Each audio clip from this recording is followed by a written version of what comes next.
today, they hold those shares. They made it clear. They've been taken over by Glencore, and the chief executive of the combined company, Ari Glassenberg, has made it quite clear that he's not interested in being in the packaging business. But he's not in a hurry to dispose of the shares because clearly there's a lot of value to be lost. But that just gives you an indication of how positive things can be one day and literally overnight become very negative. Mike Taker, who's currently the president of the Chamber of Mines, put it very well. He says mining is a whole lot of winters with 1 or 2 very good summers in between. And especially if you're a single, what we call a single chip product, in a single commodity business like platinum, you have to structure yourself financially that you can enjoy the good times, but also ride through the bad times. And one of the decisions the board took in 2012 is that funding of new shafts will be done with own cash. You're not going to borrow. Because the problem with borrowing is the bad times is difficult to pay. You haven't got cash flow. If you have cash reserves that you use, you can ride the course of the bad times much more easily. I want to go over to your social and labour pacts. A lot of those have been said by Dr. Forrest, and let's just put that into perspective. We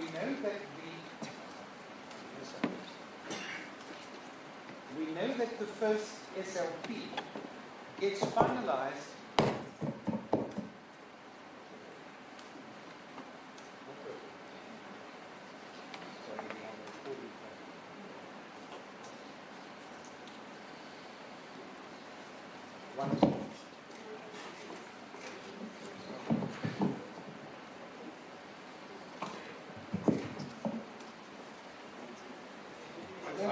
Missed, it might be an idea to go back a sentence or two to make sure what you said is on record. Much has been said in the Forest report on the social and labour plans.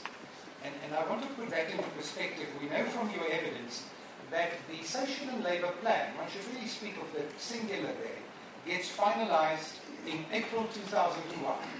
And that document we find in quadruple S2 in volume 1. Sorry, I thought the witness said something. What did you say? It gets finalized in April 2007. Yes. I thought you said 2001.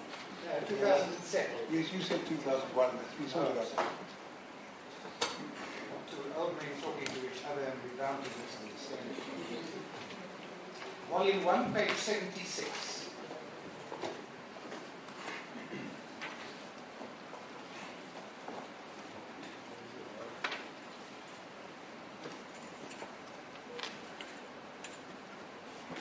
Go to paragraph 3.7.2 that deals with housing. So which volume? Volume 1. I'll look at it, it's fine. Volume 1, page 76, paragraph 3.7.2, housing. And the first 3 paragraphs tell us about company-owned housing. Yes, this is up to 2006. London had been providing company-owned housing for its employees. Clearly, the majority of the category 3 to 8s were housed in hostels or private rooms. But there were also houses that were available to those category of employees, limited number of houses. And then the officials and more senior staff were also housed in houses in London.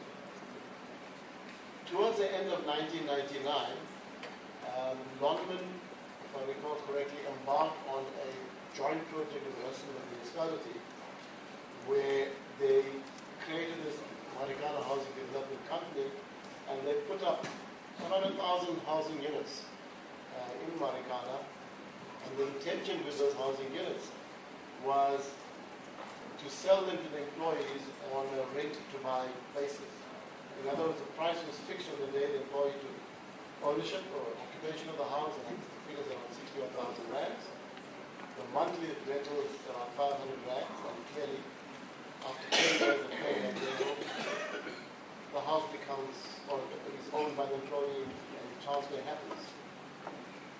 Now, of of those 1,100 houses to date, I think only 220 have actually been transferred onto the employee's name. And you'd ask yourself, this is such a good deal. You pay 500 rand a month rental, you pay the same rental unescalated for 10 years, you buy the house at the price was agreed 10 years ago at 60,000 bucks.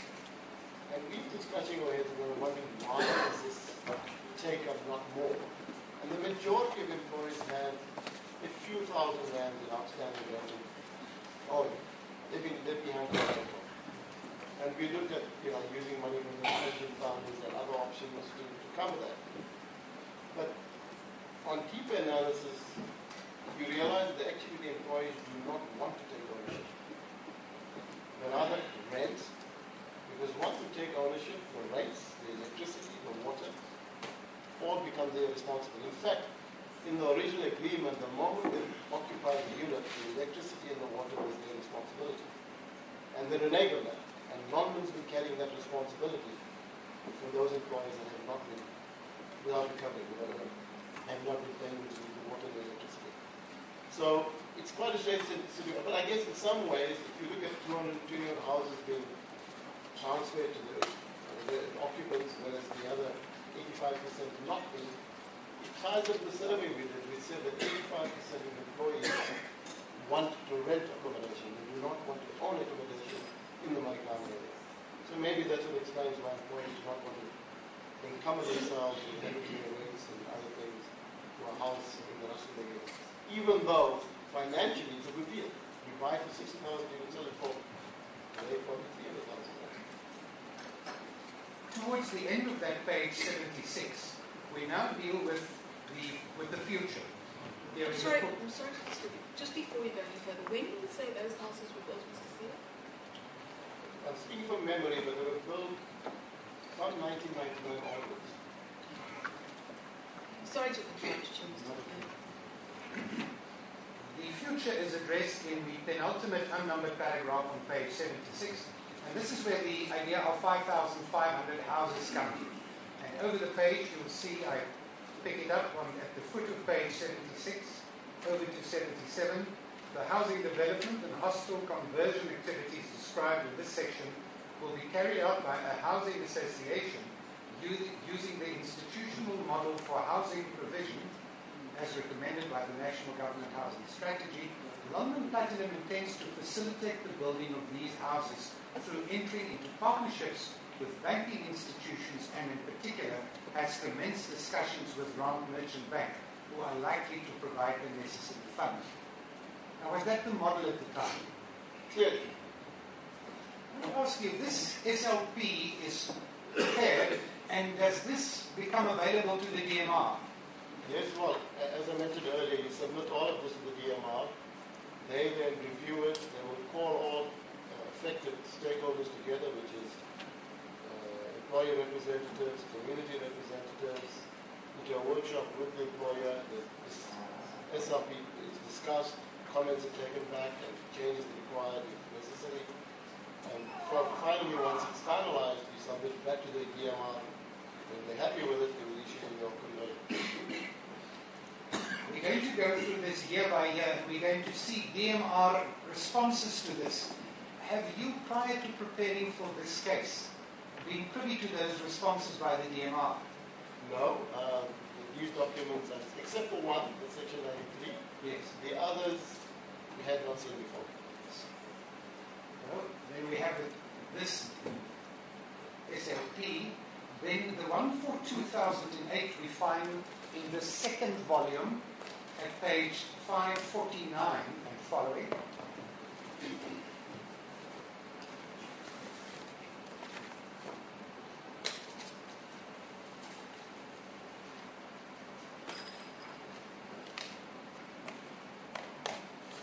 Chair, we don't find in the papers the comments by the DMR to the plan we've just seen, the original plan. It may be somewhere, but we haven't been shown it. But we'll find their reactions presently. 2008, we file the amended, upgraded plan, and at page 549, we deal with housing and hostel conversion.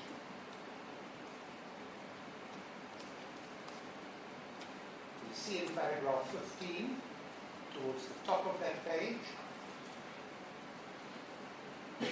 London is committed to provide affordable housing and to convert all existing hostels to single and family units. Then in the table we see there was a target of houses, 1,300 had to be built, 23, actual 0, variance 1,300, so there was no performance there. And in the first bullet, after NB towards the end, it says, the target for the number of houses that should have been built in 2007 was 700, none of which was built. Over the page, that's expanded upon. And at page 551, we told about the challenges and the risks.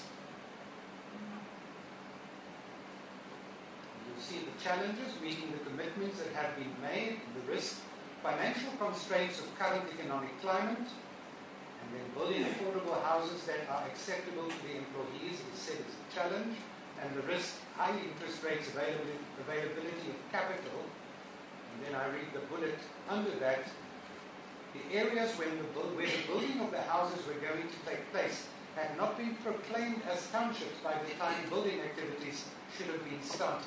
Delays in the proclamation process had not been anticipated when submitting the SLP for approval. Would you just expand on that? Yes, well, I think you can look at the third bullet point as well. We had some stands available, and I think that's why the 700 of the 1,300 we initially intended to be built. We had partial proclamation, but there were problems there, and that's why when you saw the proposals, there were issues around electricity, and we looked at alternatives like gas and solar power. Those were available, but beyond the initial commitment of the 700 or in 2007, we couldn't progress until the proclamation of the remainder of the township was done. If I recall correctly, and Bana will speak on it, but if I recall, that was only done around 2010. We find the first DMR report, September 2009, in volume 4. Perhaps you'll keep volume 2 with me, because we'll have to come back to it. But if we go to volume 4 at page 1600,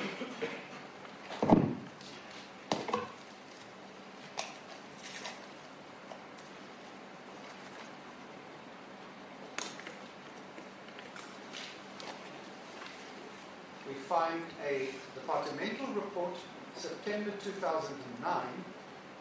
Is this one of these documents you've only seen now in preparation? Never seen before.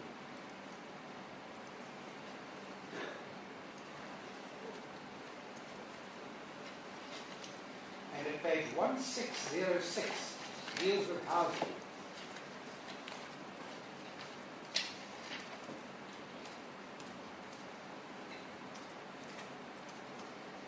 And what we find at 1606 to 1607 is simply a quote from the original SLP. I think we're going to go further down the page. What is on the screen is not on the screen. Yes. Housing provision, employees, Northwest. And you see there's the reference to Rand Merchant Bank, which was the original 2007 plan. And over the page, 1607, that was the old original budget. That's right. So the author of this report was presumably looking at the 2007 SLP to write a report in 2009. Yes, I mean, you would have only one SLP, which is the one we submitted in 2006. Yes. Yeah. Then in that year, 2009, you give an updated SLR that we find back in volume 2, on page 645. You say SLR, I think you mean SLP. SLP, I'm so sorry. SLR is a motor car, that's the one I remember better. Page 645. It's now a different format. It's a London document. It's the Social and Labour Plan Annual Report 2009. And you want to point out anything on that page and over the page to us? You'll see over the page at 646, table 4 deals with housing. Yeah, we changed the format in the sense that we created an executive summary in the front, which is what you see here, listing all of the commitments and where we stand. And then later on in the document, we expand on why we may have underachieved or overachieved. Let's go to 682 for that explanation.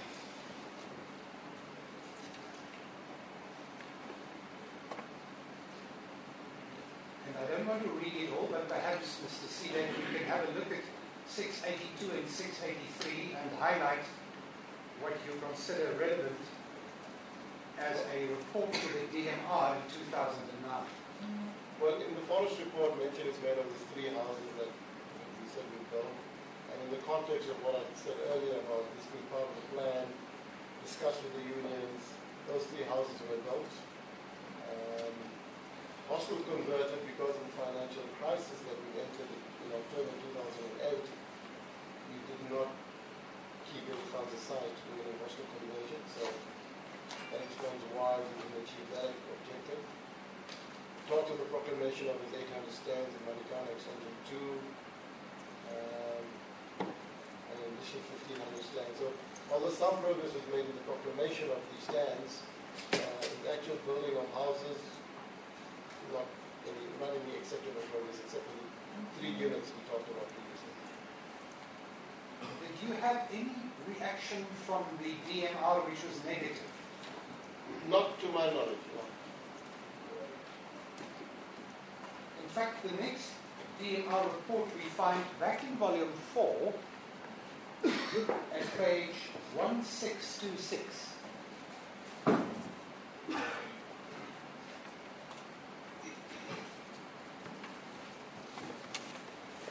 That's dated the 7th of May 2010.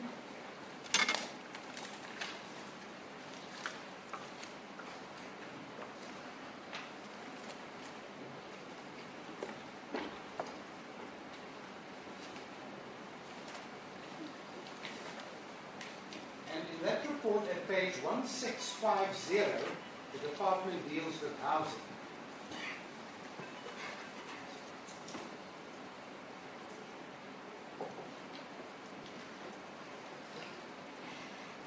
Clearly now read what was happening because we now have a reaction to what you've told them in the latest plan update. Page 1650 towards the second half of the page. There's a reference to the 3,200 houses that should have been built. Only 3 show houses have been built. The various challenges experienced by London. The action plan for the 100 houses, that's the new strategy. And then they end off to say, will it be viable to build all those 5,500 houses for the employees amid the challenges indicated above? The company should rather split this number into half.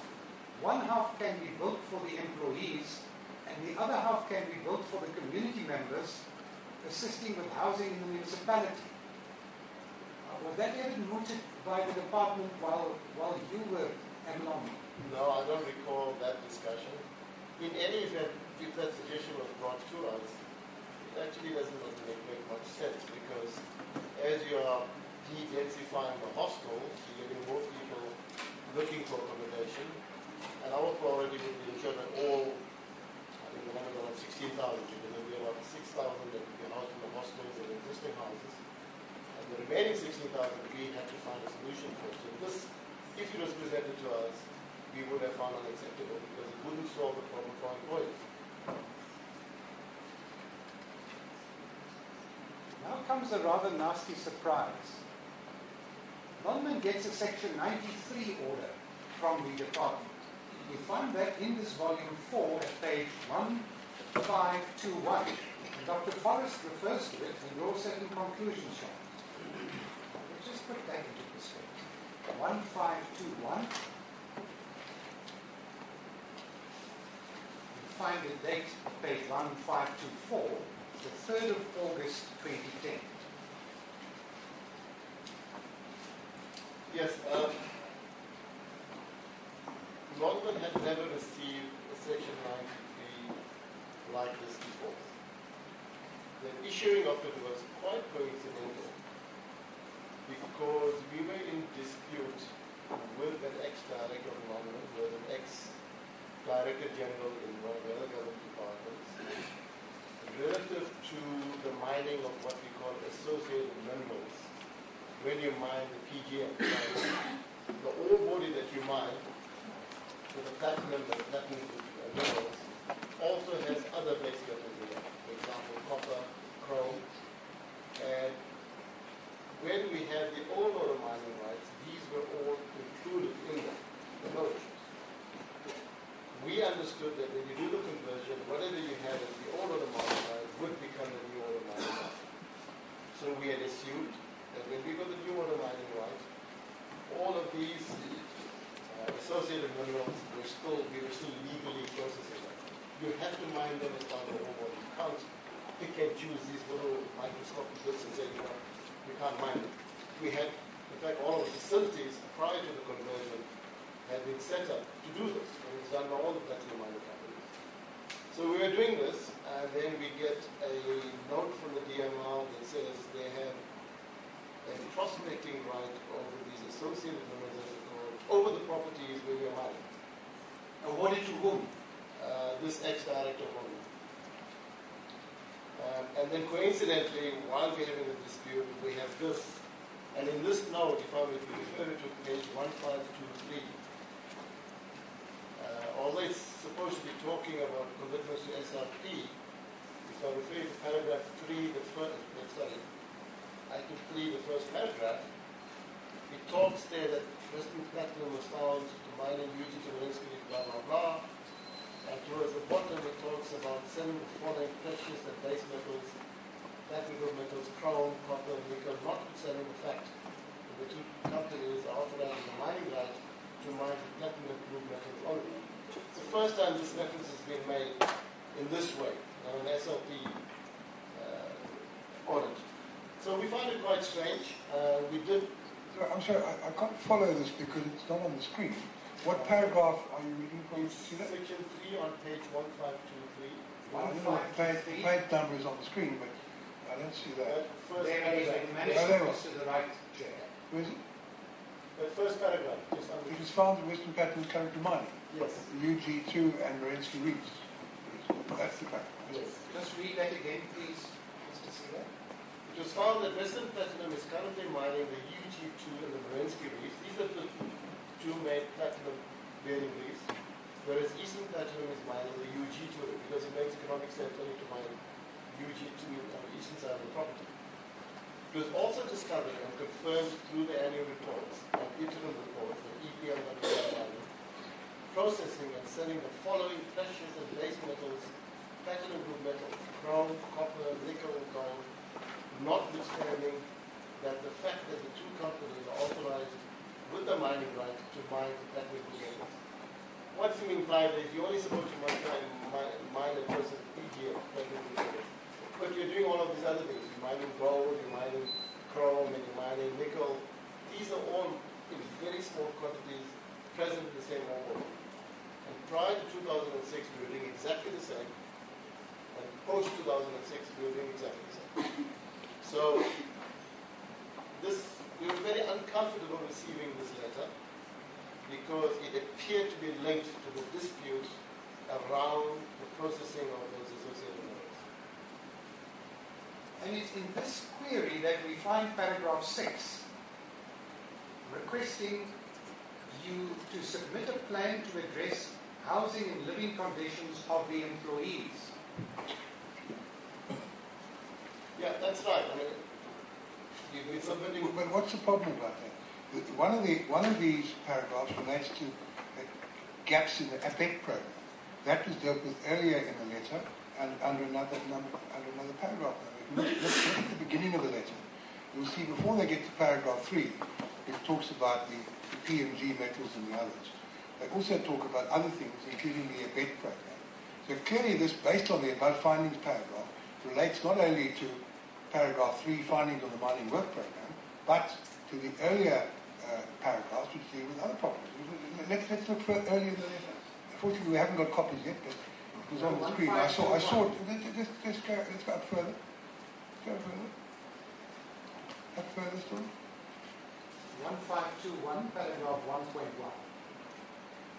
I thought it was, yes, there you see. Paragraph 1.1 deals with the effects problems.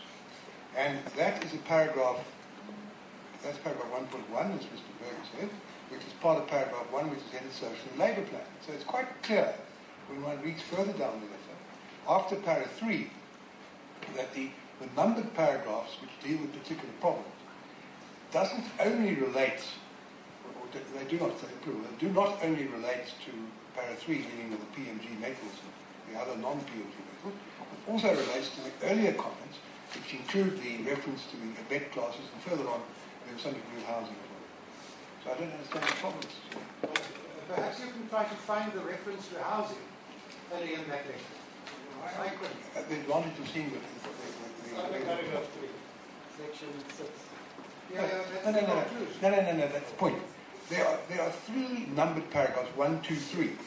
Then there's a separate paragraph with no heading, which says, based on the above findings, the following orders, directives, and instructions are hereby issued to you, terms section 93 of the Mineral and Petroleum Resources Development Act, Act 28 of 2002.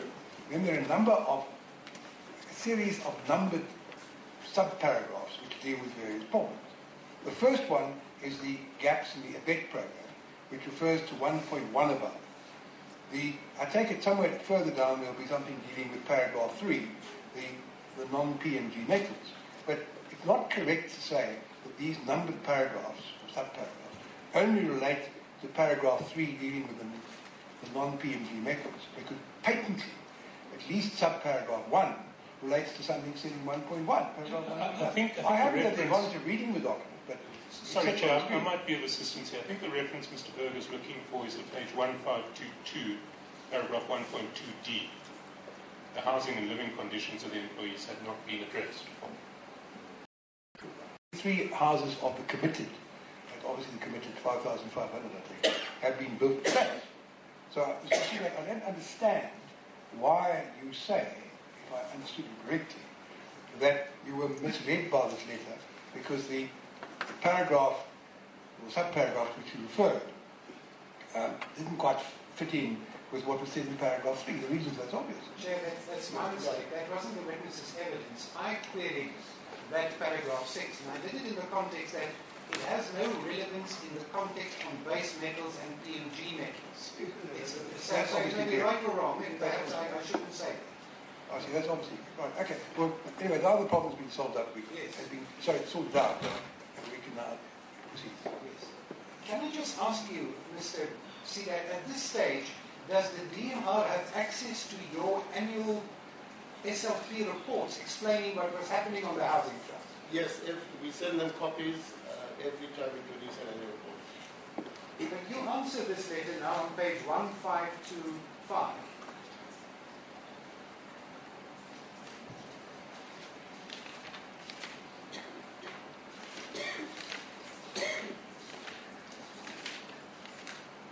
And at page 1538, you deal with housing.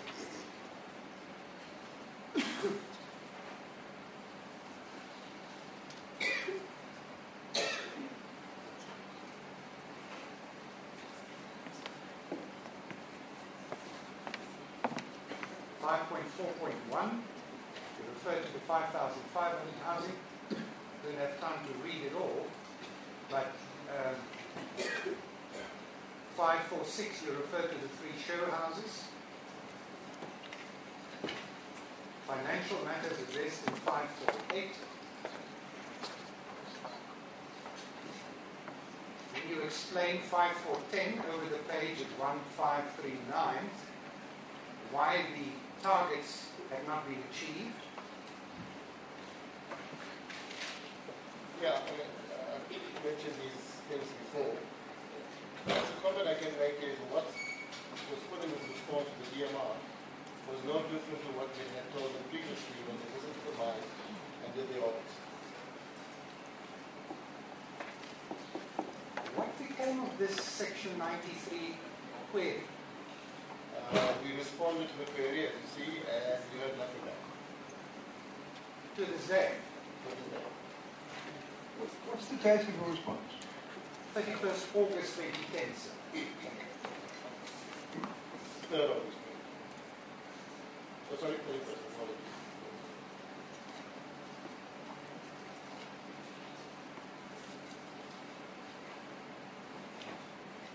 We do get a DMR report 2 months later in September of 2010 that you find in this volume at page 1653.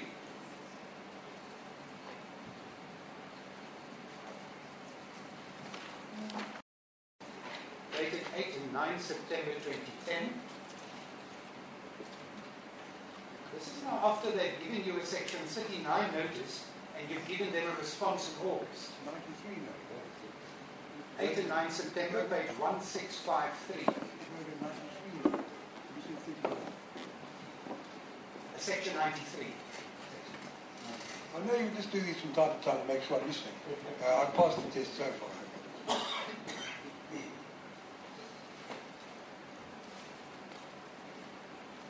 And the comment on housing we find at 1662.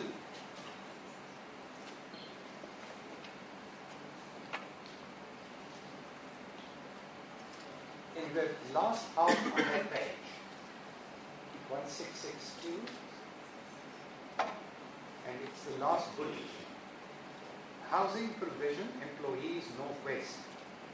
Growing number of informal settlements has been identified as a concern by both IDP of Rustenburg and Malibeng local municipality, and as such WPL will, in collaboration with the tribal authority, municipalities, appropriate government departments, Rand Merchant Bank, and other stakeholders, support the housing development and hostel conversion using an institutional model for housing provision with the objectives of enhancing the quality of life for all employees and their families, and to support infrastructure programs as identified in an initiative.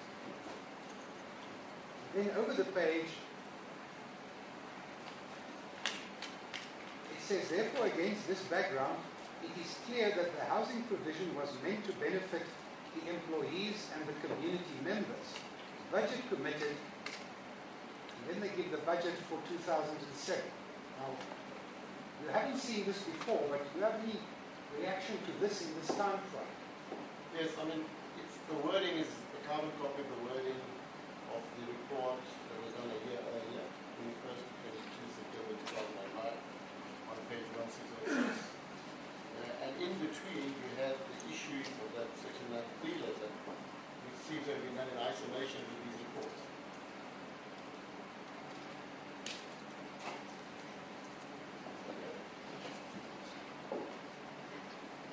We know that a week later the new charter comes out in 2010, and the next DMR report we find is in August 2011.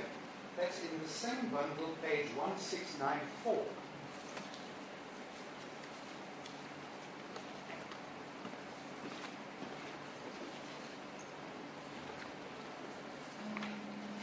Just really going to the relevant page, the document itself which starts earlier.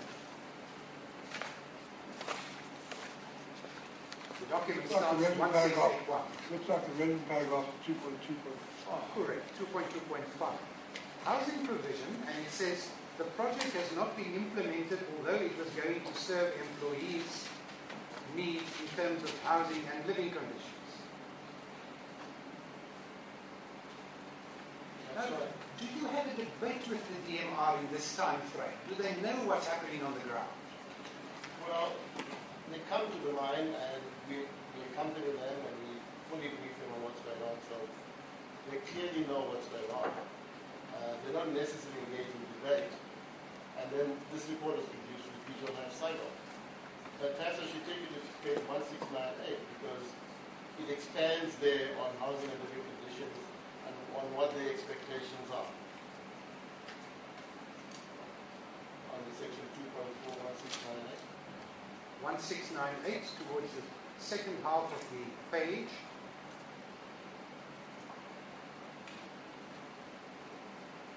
And I just read the last paragraph. Measures and strategies have been revised to ensure facilitation of home ownership, particularly locally, Northwest Rustenburg.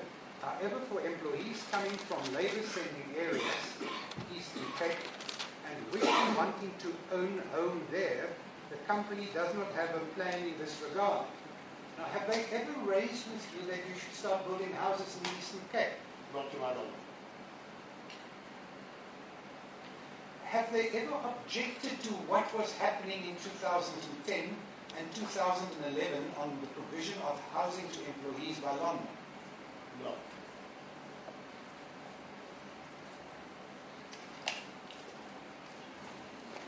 Joby, have you ever been to Incanang?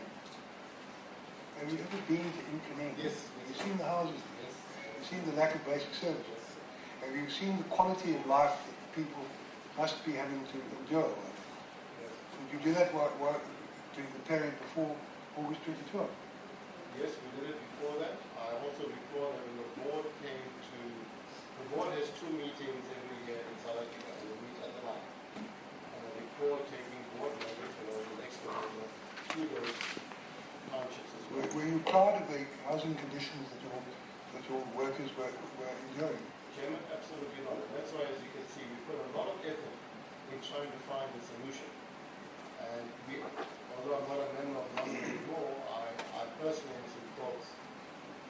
Some people may find them unacceptable, but I do believe a solution is possible. If I may expand, your reference point is a person living in a shack, a single shack, pays 500 rand a month electricity. And a person living in a married shack pays 800 rand a month.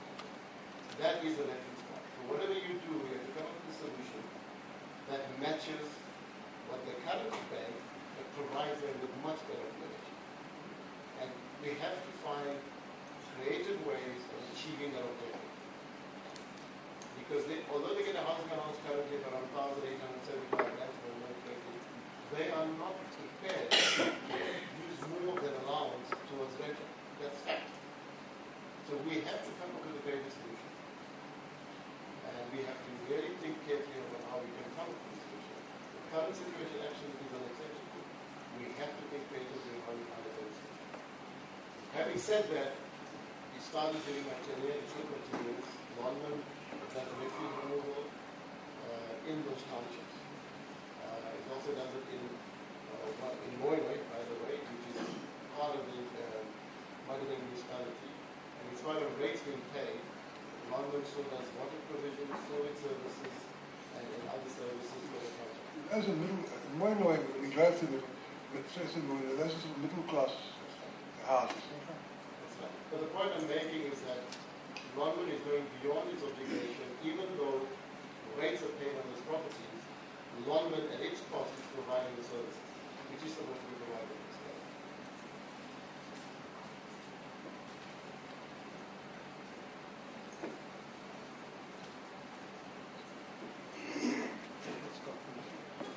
We've referred to the housing allowance. When was that introduced? That was introduced in 1999. It was at the request of the unions, and obviously it was the majority union at the time, and it has been implemented since 1999.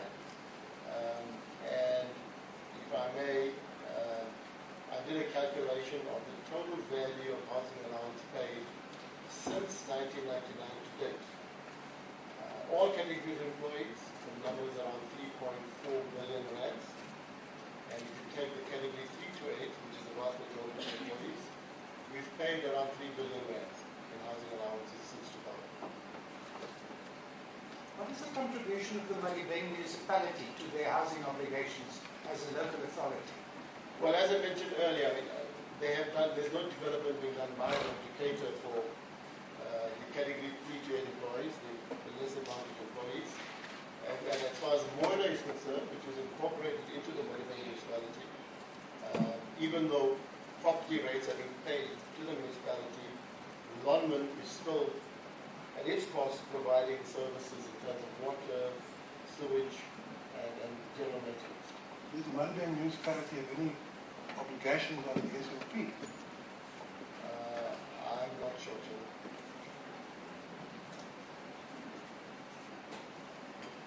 On page 1703 in volume 4, it is still in the report by the DMR, housing and living conditions, and again the idea that a plan should be devised on how to do... I'm sorry, we haven't seen 1703. We saw the recommendation of 1704. So So perhaps we should look... It's not your fault, Mr. Chairman. If we look at 1703, there I think we've now got the relevant paragraph reads, housing and living conditions, the company must ensure alignment with the new mining charter targets and the compliance as set thereof. I suppose it means set therein. And then the paragraph, similarly worded to the one we saw earlier, a plan on our home ownership for labour sending areas employees, Eastern Cape, wanting/wishing to own home in Eastern Cape must be developed. That's that paragraph.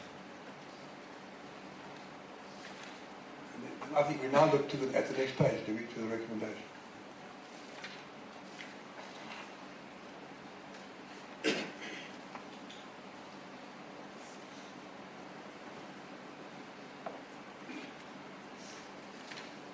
I wasn't going to refer to that. I see, 1704. Let's have a look at that. 1704, this is now by the... Look at 1704, look at the recommendation. It is recommended that the concerns outlined in the above-mentioned conclusion must be addressed, and others, I pray they should be taken into account in the next social and labour plan, thereby ensuring proper implementation that will bring about transformation within the industry and towards sustainable socio-economic development as envisaged by the NPRDA. When did you see this report for the first time, Mr. Seagat? During preparation.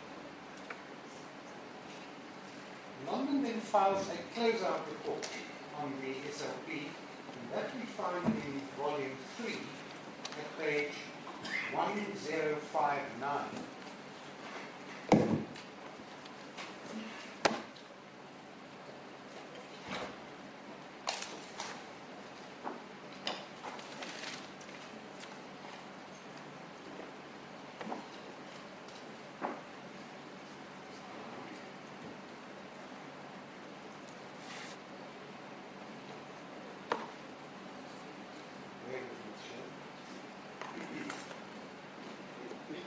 Can I ask you a question, Mr. Berg?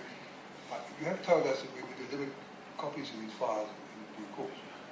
May I ask, are the documents bound, or are they just filed, and are they in chronological order, or is there an index? I foresee difficulties for us to master these documents in a short period, unless there's an index or the documents are in chronological order. But perhaps you can't answer that now, but if you can perhaps address it when we adjourn. Chair, the first 4 volumes are in a chronological order and they have an index. Good, fine. Well, that's the way I follow them through. Thank you. That addresses my concern. Then during preparation, we discovered more documents. For example, we, for the first time, had a copy of the new strategy from this witness. That's in volume 5. So volume 5 is a type of an omnibus volume right at the end. But I think It's really an addendum. It's really an addendum. If there's an index at the front of it, then obviously we'll be able to handle it. If there isn't, the date's important. If there isn't, I hope someone, the industrious members of your team, will compile the index for us. There's a very nicely blue-colored index in volume 1. Does that include the volume 5 documents too?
14,000. All right. Now, one of the things we saw when we did an inspection in October 2012 was that there, I think the single room rooms in the hostels each accommodated 8 people, and there were double larger rooms accommodated 16. And we then went into converted hostel blocks, which I must say were had been very well done and made a very favourable impression. And the family units there, which were the old double rooms really, accommodated a worker and then his family. And then there were also smaller units in the converted hostels, and those essentially accommodated one person each. So it was clear, therefore, that the conversion of a hostel reduces the housing stock by 7/8. That's correct, isn't it? So you then got all these other people, 7/8 of which say 14,000, who need to be accommodated. And you say that problem wasn't properly adopted. Well, I suppose some of the 5,000 who wanted houses were in the hostels. So what it means, though, is that 7/8 of 14,000 minus 5,000 is the figure of people who would effectively lose their accommodation in the hostels but not be available to stay in houses that were being built as part of the plan. That's correct. That's correct. But if you look at the original SLP, that problem you mentioned is anticipated. It is mentioned in the SLP that when you de-densify, you're going to have the following problem. And it talks of potential solutions, because one of the infrastructure benefits is that when you de-densify the hostel, the strain on the water system, the strain on the sewage system is a lot less. And the SLP talks about a plan to put up additional housing adjacent to those hostels to take advantage of those. But he says we still have to work through all of this. So it was a bit ambiguous about exactly what was going to happen, but it did anticipate this problem coming. Would it be fair to say that what it means is that you had obligations to do things, but these obligations were assumed in exchange inter alia for they were assumed in exchange for new order mining rights, amongst other things. That's simplification, but that is substance correct. The obligations which you assumed did not include these other houses which were merely envisaged as requiring to be built, but they weren't part of the obligations you assumed. Would that be correct? Well, even the 5,500, the obligation was for Lonman to facilitate, not to build. Yes. Yeah. Well, okay, there may be debate about that, but apart from the obligations you assume, whatever they may mean, there was also envisaged that other houses would have to be built to make up for the reduction in housing stock brought about by the conversion of hostels. But in respect of that shortfall, except for so far as it was provided for by the 5,500, there was no obligation assumed by London. I think that would be fair. Yeah. Thank you.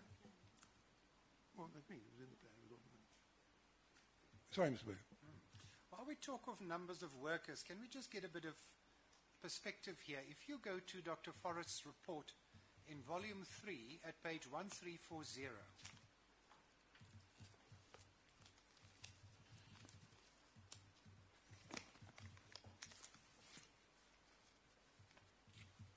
you see there she shows us the Lonman labour force by labour sending area in 2013. Let's just assume that this is still valid for 2012, which it probably is.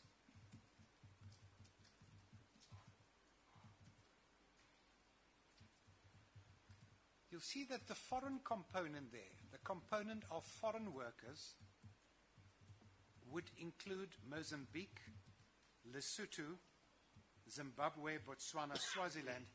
I've calculated it at about 19.2%, rounded off to say 19% of the workforce would be foreign labour.